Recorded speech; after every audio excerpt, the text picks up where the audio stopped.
आपने क्यों हम गांव वालों को परेशान कर रहे हो? वह जिन बोला। नहीं लड़की, मैंने तुम्हारे गांव वालों को परेशान नहीं किया है, मैं तुम्हें बताता हूँ। जिन ने बोला, तुम्हें मैं काम करने को कहूँगा, तुम्हें वह करना पड़ेगा। वह लड़की, ठीक है बोलो। जिन ने बोला, तुम्हें एक छोटी सी कुटिया मिलेगी, उस कुटिया में जाओ, तुम्हें एक आदमी और औरत मिलेंगे, उनके सामने मत जाना, नहीं तो वह तुम्हारे मार देंगे। और बोला, तुम वहां जाकर देखो, उनके पास ढेर सारे रंग बिरंगे फल मिलेंगे और उनमें से एक ऐसा फल होगा जो तुम्हें चमकता हुआ नजर आएगा और तुम वहां से वह फल लेकर मेरे पास आओ। वह लड़की बोली, ठीक है। और वो लड़की बाहर निकली। उसे जैसे जिन ने बोला, चोरी छुपे वह लड़की अंदर गई। बूढ़ा और बूढ़ी दोनों सोए हुए थे। वो लड़की अंदर गई, उसने वहां चमकता हुआ फल देखा और जैसे ही उसे उठाने लगी और उठाया, उतने में वह बूढ़ा आदमी की आंख खुल गई और बोला, कौन हो तुम? यहाँ क्या कर रही हो? वह लड़की बोली, मुझे यह फल चाहिए। उस आदमी और औरत जैसे उस लड़की की हाथों से वह छीन रहे थे, वो वहां से भाग जाती है और सीधे जिन की गुफा में वह लड़की के पहुंचते ही जिन उस चमकते हुए फल को देखते ही दिखने लग गया और उतने में वहां बूढ़ा और बूढ़ी पहुंचे तो उस जिन ने आग में उन दोनों को धक्का दे दिया। वह बूढ़ा और बूढ़ी दोनों वहीं मर चुके थे। फिर उस जिन ने लड़की को सारी कहानी बताई। वह कुछ टाइम पहले वहां से गुजर रहा था।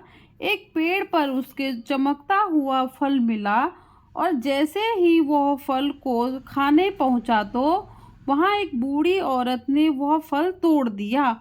मैं उस औरत के पीछे पीछे गया तो औरत को मैंने बोला, मुझे यह फल दे दो। तो वह औरत ने बोला, तुम पहले इस बोतल के अंदर आओ।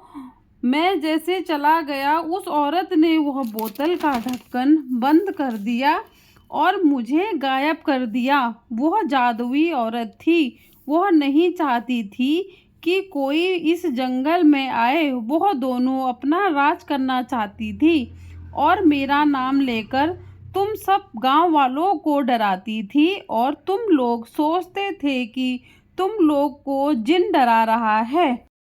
और कुछ टाइम पहले एक आदमी की मौत हुई थी। इसी बूढ़ा और बूढ़ी ने उस आदमी को मारा था। उतने में वह जिन ने लड़की को धन्यवाद बोला और बोला, तुम बहुत बहादुर हो, तुम्हें क्या वरदान चाहिए? बोलो, मैं तुम जैसे बोलोगी मैं तुम्हें वैसे ही वह वरदान दूंगा। वह लड़की बोली, आप यहाँ से चले जाओ, गांव वाले डरते हैं। तुम यहाँ से चले जाओगे तो किसी को भी डर नहीं लगेगा और जो लोग गरीब हैं वो यहाँ के फल खाकर अपना जीवन व्यतीत तो करेंगे। उस जिन ने बोला, ठीक है, मैं यहाँ से जा रहा हूँ और मैं वरदान दूंगा, यहाँ गांव वाले कभी कोई भी गरीब नहीं होगा। ऐसा बोलते वह गांव बहुत हरियाली और सुंदरता से भर गया था और तब से वहाँ के लोग अमीर ही रहे, वहाँ कोई भी गरीब नहीं रहा।